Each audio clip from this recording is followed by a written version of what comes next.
House is visiting Tom Oder, a garden enthusiast who is going to show us his garden in 4 seasons. Today we're going to look at the fall garden, and he will explain to us how it looks over the next year or so. So Tom, welcome, and tell us a little bit about yourself. Hi, I'm Tom Oder. I'm what I call a casual gardener, but I'm really a gardening enthusiast, and I've turned my whole yard into a garden, so I think I'm probably more than just an enthusiast. But the reason I did that, and the reason I think gardening is important, and the reason I'd like to share my garden with you, is because of the importance of creating a habitat for pollinators. You know, the natural habitat is disappearing.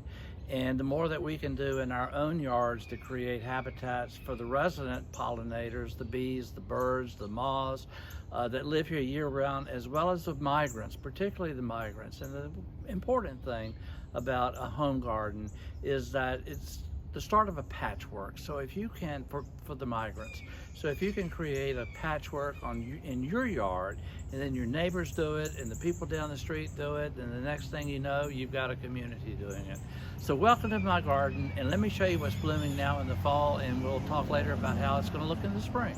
Great. All right, show us what's first. Well, let's look at the camellias. Oh, I'm sorry, let's look at peonies. This is a peony bush that is starting to go dormant, and it looks like it's dying, but it's really not.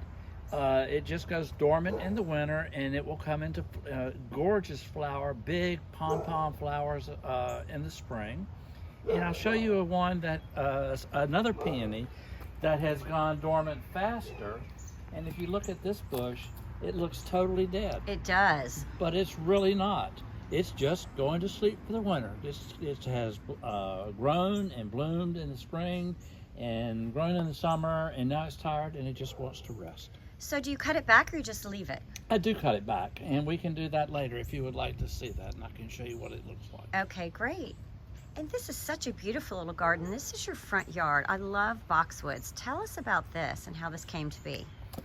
Well, we had this area when we renovated the house. There used to be a sidewalk through here, and we were trying to decide what to do to it.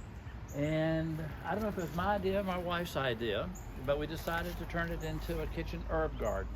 So we created a parterre, and there's 4 sections.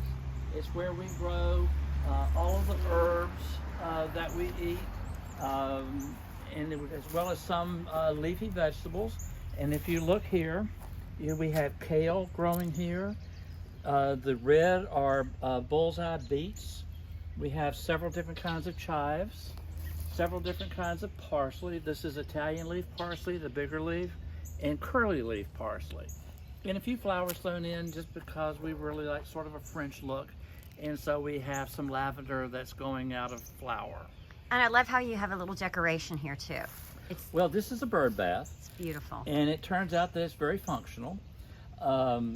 We've had a very dry summer, and the bees have come in to drink out of it. The wasps, the yellow jackets, have come in to drink out of it. And increasingly, I'm seeing bluebirds here. There was a bluebird the other day. Oh, wonderful. This parterre, this is asparagus. Oh. And if you look at it, it sort of looks like an asparagus fern, but It does. I haven't picked all of the asparagus. I let some of it just go up and let it strengthen in the roots. And pretty soon, as it starts dying back, and you'll see here how some of it has already started dying back, we will cut this to the ground for the winter, and it'll come back in the spring and make asparagus spears that we use in salads and other uses. We have leeks growing in the front. Radishes are coming up, and in the back, in need of thinning, we have turnips coming up. Oh my goodness. My understanding that it takes a couple of years for asparagus to come up, or if you first plant it, will you get a crop the first year, the first season? It's best to let it, not to cut it for about 3 years. That's what I heard, okay. And let those roots really gain strength, and then once that gains strength, then it's okay to start cutting it after that. Some people cut it the 3rd year, that's okay. I think I waited until the 4th. Okay. But I'm amazed it keeps coming up during the year. I thought it was just in the spring. Oh, really? Yeah. Oh, that's interesting. That's nice. All right, so tell us about this one. This is We have snow peas on the trellis. Oh. And they're coming up nicely. And the thing about a lot of these that are growing now, these are specifically for the fall. The peas really need the cooler weather, and they'll come up and fill up the trellis. We have lettuces coming up over here. Cabbages here. I've never been able to grow cabbages well. I think I really don't get enough sun. But look at the leaves, and you can see, this is what I call, even if I don't harvest it and eat it, I call it a success, because those holes and those leaves mean that insects are coming in, and the insects are leading the leaves. And I think that's a good sign, because it's insects that attract the birds to the garden, and what's a garden without birds? That's so interesting, because most people would be really angry that there are insects eating the food that they want. So that's a good twist on it. I love that. Well, another twist on that is if you think about the birds and a little chickadee that just weighs a couple of ounces, it takes 6,000 to 9,000 caterpillars to feed one clutch of chickadees. Seriously? Seriously. So it's really important that you attract the insects to your garden if you want to have the birds and nourish the birds. That's amazing. Wow. All right, what about over here? Okay, over here, this is a little bit of decoration. Again, more lavender. I believe this is Provence lavender, French Provence lavender. Pretty. You can see it's going to flower. Isn't that pretty? Very pretty, yes. And then beside it, well, this is dill. The dill that's going to flower, the yellow flower. The purple is the lavender. So dill on both sides. It's wonderful on salmon. Over here, I'm starting to grow miniature roses. Oh. This is a miniature rose I planted in the fall, and look how happy it is. It is so happy. It is so happy. Little pansies here too. Little pansies for decoration. Mm-hmm. You can eat the pansy flowers. Oh, you can put them on salads and things. Put them in salads, but you want to make sure if you do that you grow them organically. Okay. You don't use pesticides. Right, okay. So that's real important if you want to do that. But and some people say you have to buy them grown organically, and that may be true, but it's kind of hard, I think, to find them grown organically. So I just grow everything I grow organically. I don't really use pesticides. Good. This is cilantro. Love it. I think that's hard to grow. And over here, we have fennel. And that's fennel. Fennel is a host plant for one of the swallowtail butterflies I can't remember the name of at the moment. But I have had fennel where I've counted over 24 caterpillars on the fennel. So it's important to have fennel in your garden, I think. It's in the carrot family. Oh. And even if it's not in like an herb garden, you can just plant it out in your garden among your other plants to use it as a pollinator plant. Oh, good. This is basil going out of flower. Yes. Or going out of, it's beginning to go dormant, I should say. And it's still got flowers on it, and the bees love it. In the middle of the summer, it was just covered with bees, and they're still visiting it. And down here, we have English peas that are coming up. And the peas are really hard to germinate, and I have soaked the seeds, and I planted them on several occasions. And I think I'm going to have enough for a crop, but I think it's waiting for cooler weather to come up. And I'd like to say just a word about the boxwoods. Yes. These are Grace Alice Phillips boxwoods. And the thing about them is that they are the true miniature boxwood. Oh. And it's important to grow them as a hedge, or it's important to cut them back if you're going to grow them as a hedge so that they'll stay small. And I'm constantly trimming them. But they are a true miniature boxwood, and they make a wonderful parterre. If you didn't trim them back, how high would they get? They would get maybe up to my knee. Okay. That might be a mature height. Then they would get much wider. There's probably 80 to 85 boxwoods that were planted in here. They were bought quite small. Well, I just love it because you had a vision of this is a pretty small little area, but you made it into the most perfect little, I would call it a boxwood garden. And I love how boxwood, you can make shapes with it. And this is absolutely darling. And there's a different, well, let me say another thing for people who might be interested in creating something like this. The gardener who I bought the boxwoods from, and she's a specialty grower, and these boxwoods are very hard to find, but you can find them, and I can help you if you would like. But she told me when you create your pathways, be sure to make the pathways wide enough so that people will feel invited to walk into the parterre and look at what you're growing. She said if you get the boxwoods too close together and the paths are too narrow, that people won't feel invited to come in, and they won't come into the parterre. Oh, that's wonderful. I'd love that. So it was really amazing when I planted these, because they were quite small, and I was like, holy smokes, these look really far apart. But you can see how they've grown up, and there's a nice pathway to walk. And how long did that take? 3-4 years. Okay. But they grow pretty quickly. Okay. And like a lot of things, I honestly don't fertilize the boxwoods. Oh. I don't fertilize them at all. You can, of course, but I choose not to. They grow just fine without it, and I think that's one of the important things about plants, is choosing the right location for the plant and for its needs. And these like full sun, and that's what they're getting. And this is a south and west facing garden. Okay, tell us about this little rose bush here. This is a little drift rose. I believe it's called apricot drift, and look at the little bud coming out. Isn't that beautiful? It's beautiful. We're here at the end of the season. But one thing I think is really interesting, here's one that's in flower, and look how it contrasts against the peony that we talked about a moment ago that's going dormant.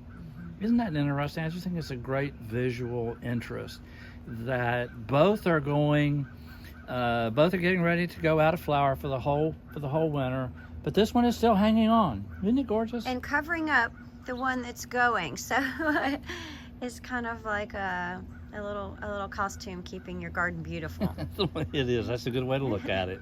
Example of how you can really maximize the space in your garden. This plant is a crocus. And you might be wondering, well, why is it blooming in the fall? Because it's a fall blooming crocus that produces stigmas, red orange stigmas that are saffron.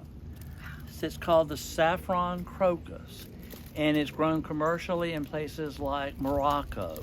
But you can grow it in your own garden. You plant it in the summer. You plant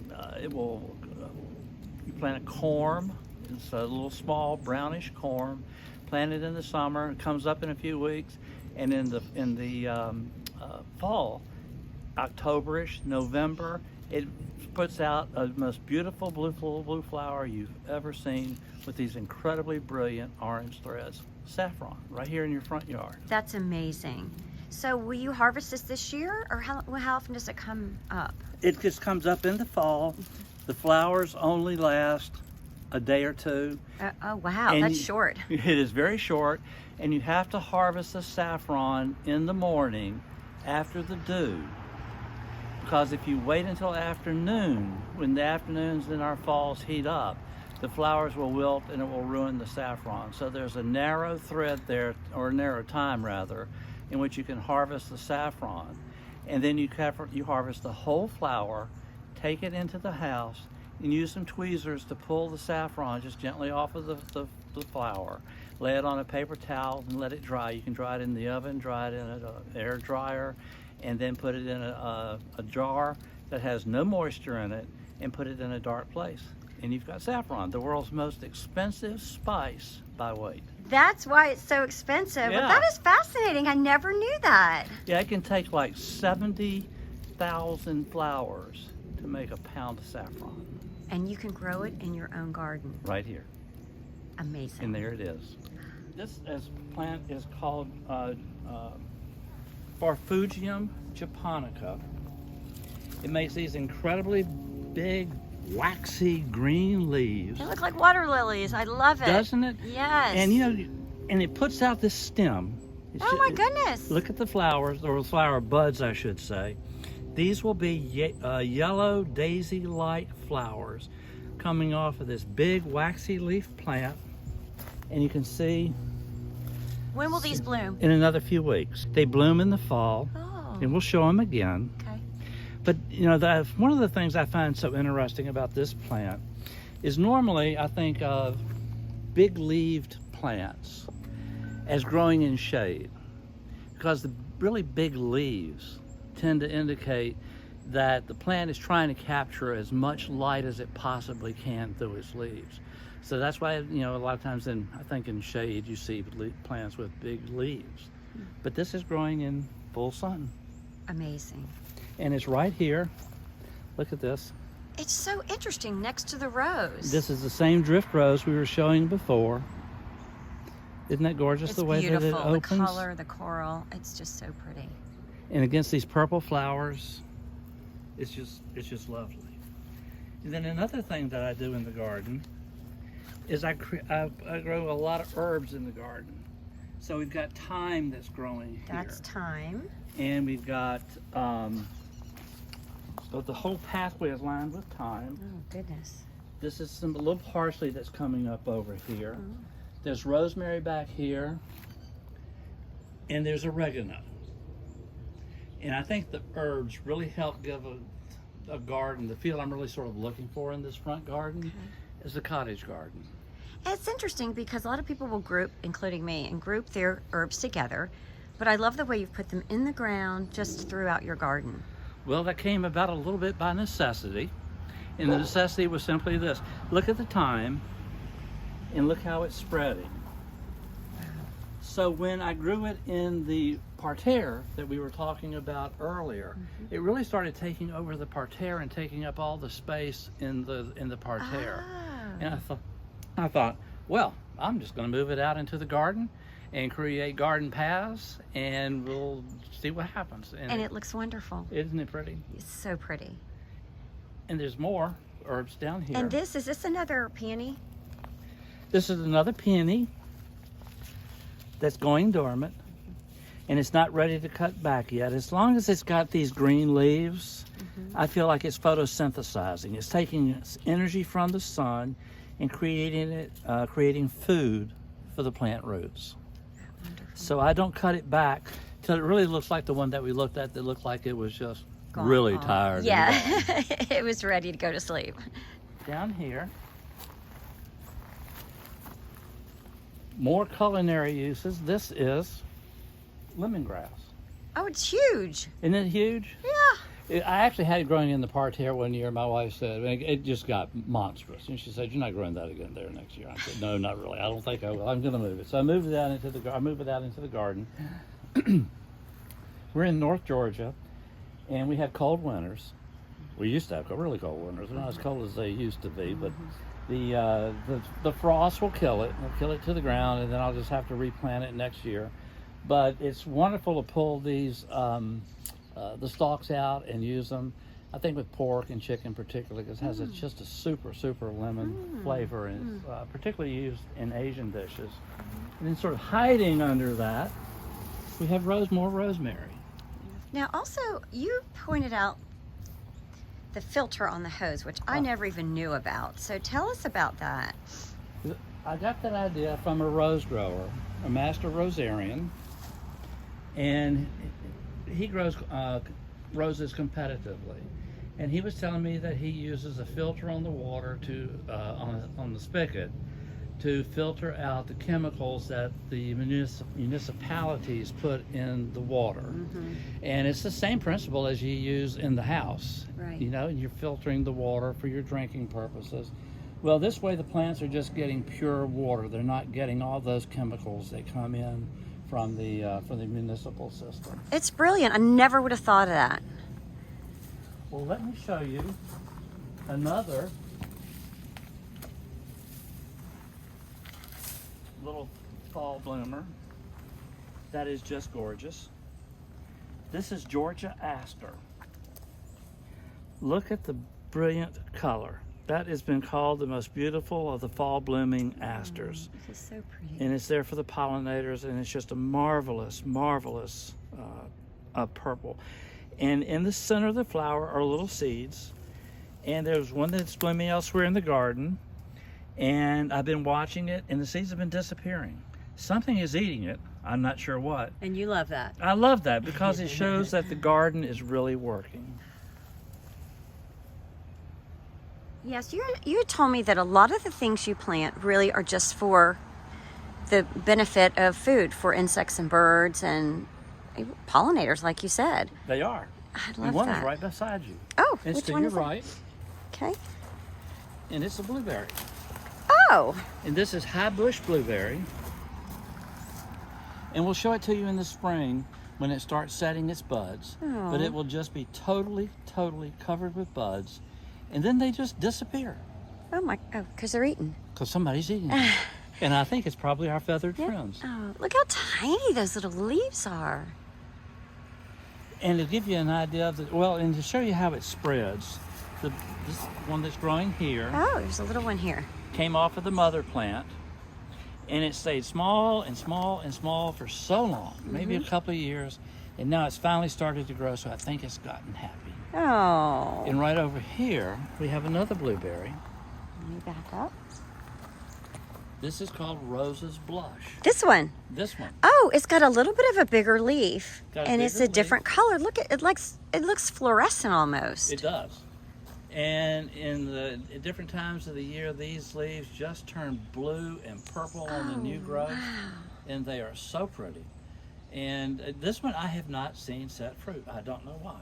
This is the year. Well, this is the year. We'll count on that. We'll keep our fingers crossed. But it's just a gorgeous, gorgeous bush, and it's really started growing well. And I think it, frankly, just took a while for it to get happy. Yes. Here is a tall fall blooming aster, and look how different these flowers are than the Georgia aster. And that's one of the interesting aspects, I think, of gardening. Is that little purple one? Mm-hmm. Yes, What? the Georgia aster was that brilliant purple purple. flower.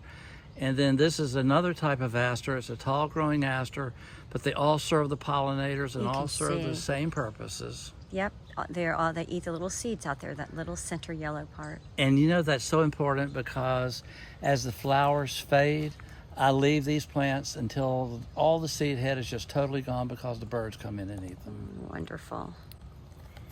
Now, in the wintertime, in the dead of winter, do you have bird feeders? What do you do? I do. I have bird feeders. We'll look at them as well. Okay. But yes, bird feeders. So I try to feed them year round. And if you like hummingbirds, the Department of Natural Resources actually advises to leave your at least one hummingbird feeder up through the winter for variants that may come in. So in addition to all the plants I plant for the birds, I also put out feeders. And this is a little owl that my daughter gave me. And see how it's covered in seeds? It's made of seeds. That's precious. It is. I love it. We have a raccoon problem that likes to get into my Oh. feeders, so I bring a lot of my things in at night, my feeders in at night. I wondered because I would think that thing would be eaten overnight. Well, you would think so, and that's why I bring it in. And so then I come out in the morning.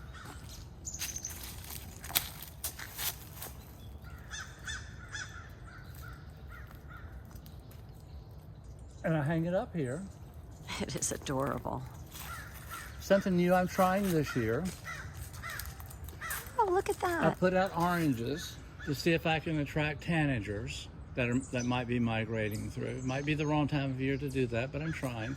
And then above it, I hang a moat. And I use this on my hummingbird feeders because the moats that come with the feeders I find to be just too small and they evaporate, and the next thing you know, you've got ants. So the ants cannot get through over that water. Keeps the ants out. Squirrels so far haven't bothered it, but I haven't gotten any birds yet. But I keep trying. Well, they're just waiting. They're making sure it's secure. Well, I think you're probably right. And then there are two other feeders over here. The feeder on the left is made by a company called Brome, and they have a patent on the term squirrel buster. And this is the Brome feeders in that squirrel buster line are the only feeders that I have used that truly are effective in preventing squirrels. And what happens is when they get on the feeder, the weight of the squirrel pulls the feeder down and it closes the ports where the seed is. That's brilliant. It's filled with a mixture of a black oil sunflower, which all the birds love, and then some millet. And then the feeder on the right is a decorative feeder, and that feeder has a product from coal. It's the hearts of the sunflower, but it's treated with habanero peppers. And Oh my goodness. yeah, what's really interesting about that is that mammals, like squirrels or raccoons, they can taste the heat from the pepper. And they can not only taste it, but they can smell it and sense it. So they will leave, they won't even go near the feeder. But the birds can't taste it. They don't mind at all. Oh, I didn't know that. Yeah. That's brilliant too. Isn't that cool? Yes, I Yeah. love it. And you can do this on any scale. You don't have to do what I do and do the whole yard. You could just put a little circle around the tree Yeah. and put some plants in it, and that can be your garden if that's what you have the space for and the time to take care of. And that's just absolutely fine. You could just one little boxwood parterre and Yeah. have a little garden in that. A little box would be amazed in just that little space what you can get through all of the seasons, including winter. So we have a lot of camellias in the garden, and they grow back in what I call the high shade garden. What you've seen previously with the herb parterre and the blueberry bushes, that was in the front garden, which is a sun garden. It faces south and it faces west, and it gets really strong sunlight all day. We're now in the back shade garden, and the camellias are in bud. You can see the buds, and this is the first one to flower. Isn't it just gorgeous? That is perfect. I mean, there is not a blemish on it. It's perfect.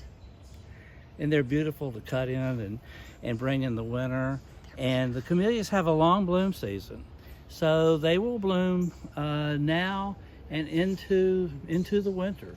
The fall garden and the winter garden are so interesting because it's a change of the seasons, and then you get into the winter garden, and to have things that are blooming in the dead of winter, particularly something that's fragrant, is just fantastic. And then on the deciduous plants, when the leaves fall and you can see the architecture of the plants, I think it's just a special time in the garden. There you go. This is Edgeworthia chrysantha. It's one of those plants that blooms in the dead of winter. If you look closely, you can see how it's setting its buds now. I like it for a lot of reasons, and one is that I think it has interest in all seasons. Look at the leaves. These big, sort of long, narrow leaves, I think, have a real tropical look. And then it sets these buds in the fall, and when all the leaves have dropped and it's just bare branches and buds, these buds will expand, and they're really interesting in that they hang upside down. Oh my. And if you turn and get underneath them and look up, they look like to me, like a wasp nest with this sort of white honeycomb and then the yellow pockets in it.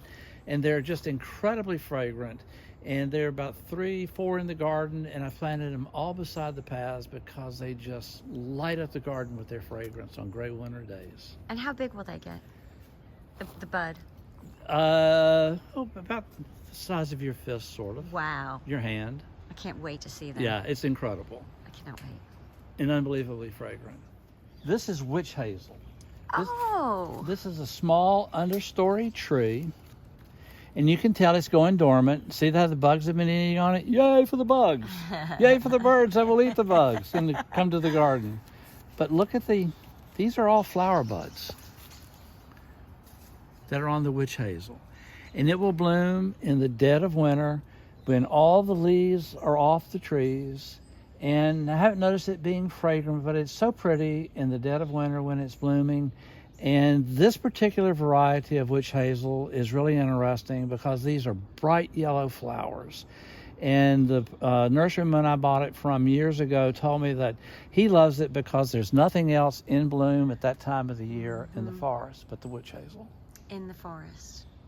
Witches in the forest. Witches in the I forest. love it. It's Halloween. It's time for the witches. Yes. Look at Buddy. Are you thirsty, Bud? It's the first time I have seen him do that. He did it because I'm filming. He's a star. He's an absolute star. Buddy, that's for the birds, you silly dog. Oh my God, that's Never seen him priceless. do that. He did it for the camera. He's a show dog. Oh, you camera hog. Oh, that's hilarious. Oh my God, you got that? Oh Lord have mercy. I have never seen him do that. Thank you for coming and visiting my garden in the fall. I think it's a special time of the year. Anytime the seasons are changing, I think it's just a wonderful time in the garden. And we'll come back in a few weeks and we'll take a look at how things have changed, because they do change this time of year as fall transitions into winter, and I'll see you then. An enormous thank you to Tom Oder, the consummate gardener and gentleman, for sharing his home and garden with us. Bluing House will continue to visit Tom and his garden as it evolves over a year's time and beyond. If you have questions for Tom, please visit his website, which is linked below. If you enjoyed this video, please like, subscribe, and share it so we can bring you more Bluing House content. And as always, be sweet.